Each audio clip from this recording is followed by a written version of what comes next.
तय हुई थी कि जो पार्टी हारेगी उसे 12 साल का वनवास, 1 साल का अज्ञातवास हो जाएगा। तो देखो पांचों पांडवों ने 12 साल तो वन में व्यतीत किए और 1 साल महाराज कमल नयन के यहाँ पर छुप करके दिन काट रही थी। तो 9 महीना 15 दिन के बाद जीमूत्र नाम का एक दैत्य था, उसका वध किया भीम ने। और 11 महीना 27 दिन के बाद कमल नयन महाराज का साला था कीचक, उसका वध किया। तो कमल नयन महाराज के साला कीचक उसके 104 भैया कीचक को जलाने के लिए आए। तो अपनी बहन सुदर्शना से पूछा, बहन ये बता हमारे भाई को मारा किसने है? उसी समय बहन ने कहा, भैया इस संसार में हमारे भैया का दुश्मन तो कोई नहीं है, लेकिन कछु दिना पहले एक दासी से विवाद हुआ था जो मेरे आंगन में रह रही है। वो थी द्रौपदी, शैलेंद्री नाम से रह रही थी। तो पांचों भाई समझ गए कि हमारे भैया की मौत भई है, तो बस दासी के चक्कर में। अब सबका विचार है 104 भाइयों का कि जा चिता में कीचके जलाएंगे, ताई चिता में शैलेंद्री दासी जलाए के भस्म करो, तब भैया की आग ठंडी होगी। महाराज आज द्रौपदी को केस पकड़ करके खींच कर लेकर के चले, तो भरी समाज में कोई हाथ उठा करके कहने वाला नहीं था, अरे महाराज कमल नयन तुम्हारी सभा में एक अबला जाति का अपमान हो रहा है। तो द्रौपदी आज पांचों पांडवों की तरफ देख करके टीक फोड़ के रोई। कैसे रोई लड़ा जब को सब पांचों पांडव खड़े दास बन करके और उनकी तरफ देख के बुरी तरीका से रोई। का बोली, अरे ये कपिया की नारी पतिया को और जा तो लगती प्राणती प्यारी।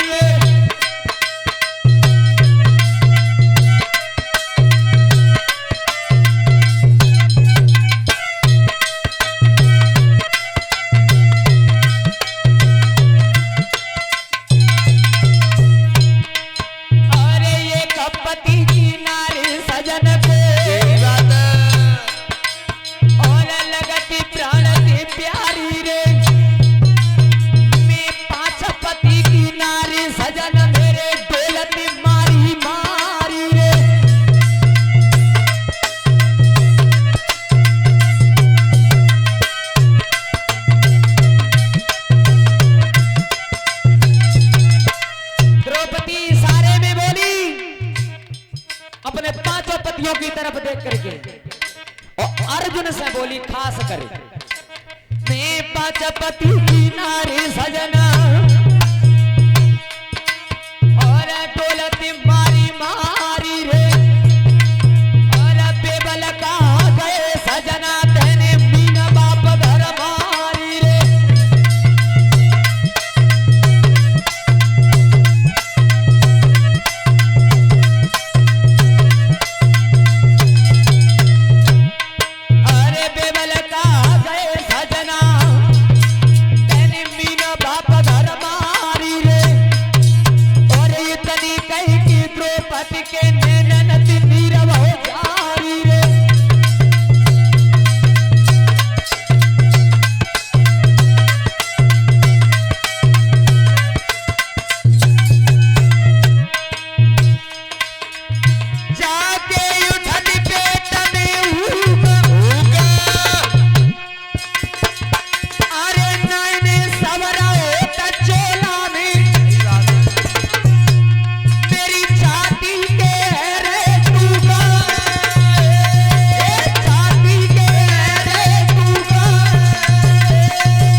उसी समय देखो चलते में द्रौपदी ने पांचों पांडवों से इशारा कर दिया, महाराज वो ताकत तुम्हारी कहां चली गई जब तुम मेरे पिता के घर से मीन मार करके मुझे जीत करके लाए थे। तो देखो धर्मराज कितने होशियार थे। धर्मराज ने द्रौपदी को केवल भय का संकेत दिया था, द्रौपदी तुम चली जाओ और तुम्हारी रक्षा के लिए कोई न कोई जरूर आएगा। खींच करके ले गए। अब धर्मराज ने भीमसेन को बुलाओ, भैया भीम जाओ द्रौपदी की रक्षा करना।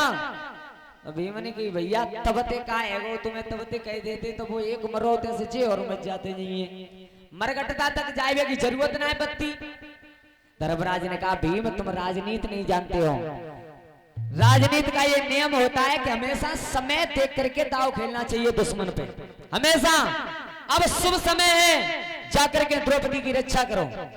वैसे एक बात बताऊं, भीम नाम बुद्धू को लिए आया है, बुद्धू, लेकिन भीम बहुत बड़े होशियार थे, बहुत सबसे तेज थे। एक बार भगवान कन्हैया ने सहदेव को पूछ लिया था कि सहदेव देखो तुम पत्रा में बहुत होशियार हो, पंचांग में ये बताओ बारिश होगी कि नहीं होगी। सहदेव ने की भगवान 3 लोग के नाथ बैठे हैं ये और मोए पूछ रहे हैं, तन की जाने मन की जाने, जाने चित की चोरी, अगर जे चाहे तो होगी ना चाहे तो नहीं हुई। कन्हैया तुम्हें कल बताए दे तो बोले कल बताए दियो। और तब तक भीमसेन की नजर पड़ गई सहदेव पे। क्यों सहदेव आजकल तुम सुस्त बहुत हो। बोले भैया क्या बताएं, कन्हैया ने ऐसी बात पूछ ली है। क्या पूछी है? बोले तुम ना जानते पत्रा की बात है। भीम ने की बता तो। बोले कन्हैया ने पूछी है मौसम कैसा रहेगा, बारिश होगी या नहीं होगी।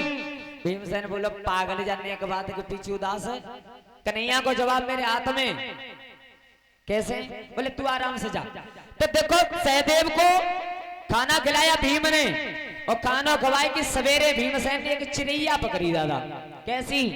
छोटी भाई चिड़ैया होती का है, पूरी चिड़ैया कर ली हाथ में बंद, मूड निकाल लो बाहर। और कन्हैया कह दी चौ कन्हैया जी बता मैंने सुनी है तुम 3 लोग के नाथ हो। बोले भीम का है वो जी बताओ तुम परमात्मा हो तो जी मरिया के जिंदी है। कन्हैया ने विचार करो अगर न्यो कह रू मरी है तो चिड़ैया जिंदी उड़ाए दिए तू का जान दो है, और जे कह रू जिंदी है तो मसक के फेंक दो चिड़ैया में, कभी तुम होते हाल मच जाई।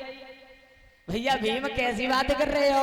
बोले बातें ना पहले जी बता जी मरिया के जिंदी है। भीम कन्हैया जी बोले सुन चिड़ैया तो कन्हैया भीम जिंदी है लेकिन मरे वो जीवो भीम तेरे हाथ में जाको। तब कहा भीमसेन ने सुनो अगर जाको मरवो जीवो मेरे हाथ में तो बारिश है वो न है वो कन्हैया तेरे हाथ में, पत्रा में कचुनाए रखो जो तू सहदेव पूछ रहे हो। इतने बड़े होशियार थे भीम। तो आज पवन पुत्र भीम चले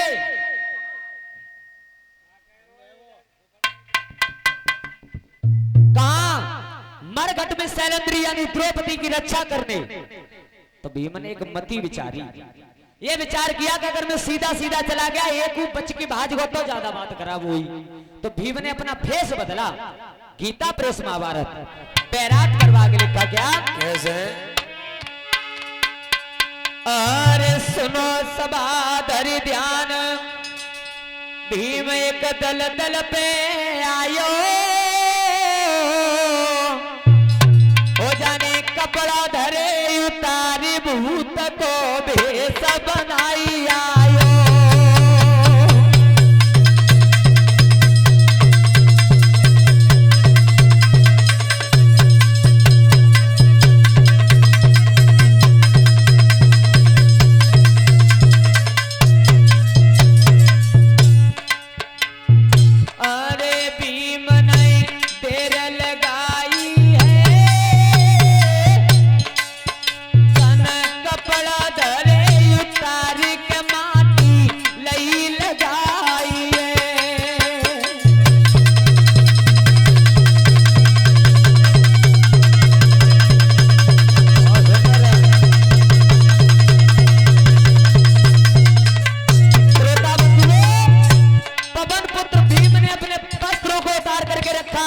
और संपूर्ण शरीर से माटी लगाई। माटी लगाने के बाद अरे भूत कवे धरो भीमानी तेरी दादा जाए रही कथा और तोरी पहुंची गो पीछा मर गधा और देखी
मरघटा में पहुंचा।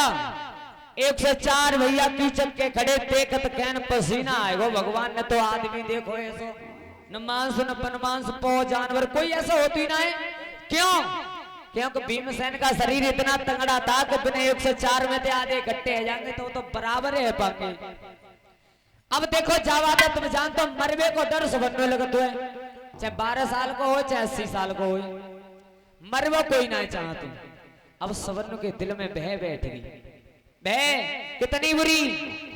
देखो एक बात बताओ, परीक्षित नाना जी हुआ ने आज तक कोई खाओ है? का होता हुआ अप्पा को स्वाद हो तो मुझे कचू कैसा होता है, लेकिन हुआ को इतना बह बैठ जाते हो दिल में, इतना बैठ जाते हो कि बालक रो रो है बात इतनी कहती है ना हुआ है रोए 3 को अक्षर बन जाओ ठीक पर रोए ना है। बह इतनी बुरी होती है। 104 भैया के दिल में बह बैठ गई। भीमसेन ने आवाज लगाई कौन हो? सही हाथ जोड़ के बोले भैया तुमको हो। बोले हम हैं सो हैं, लेकिन तुम बताओ तुम कौन हो, यहाँ क्या कर रहे हो? 104 भैया बोले हमारे भैया कीचक का अंत कर दिया है किसी ने, उसका अंतिम संस्कार करने आए। भीमन की पागल हो जा मरघटा में मैं आदेश के सिवाय दूसरों काम बनाए हो तो कबू कछू। अच्छा बोले हाँ क्या? बोले मैं अकल बता रहा हूँ उस तरीका से तुम इसे जलाओ। और भीमसेन अकल क्यों बता रहे? अकल जासू बता रहे कि इनमें एक बच्चे की बाजी को तो ज्यादा काम खराब हुए। सबसे कहीं सुनो कि चारों लंगती बैठ जाओ, जाचता में अग्नि लगाओगे और मिलकी भजन करो भैया को। हाथ जोड़ो आंखें बंद करो, तब बाई स्वर्ग पहुंचाओगे। धुआं चक्कर देखो लगाई चाखन भजन करोगे पीरन को। अरे बतो तुम कुले गो बुलाए,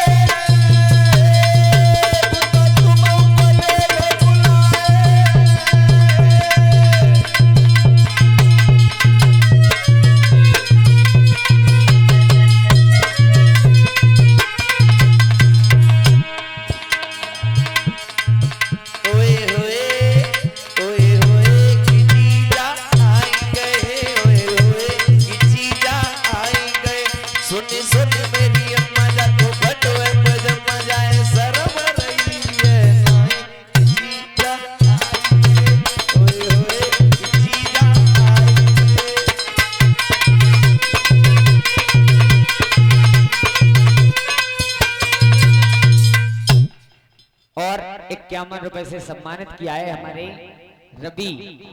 रवि भैया जी जो नगला भाट से। भगवान से आराधना करेंगे तीनों के दयाल।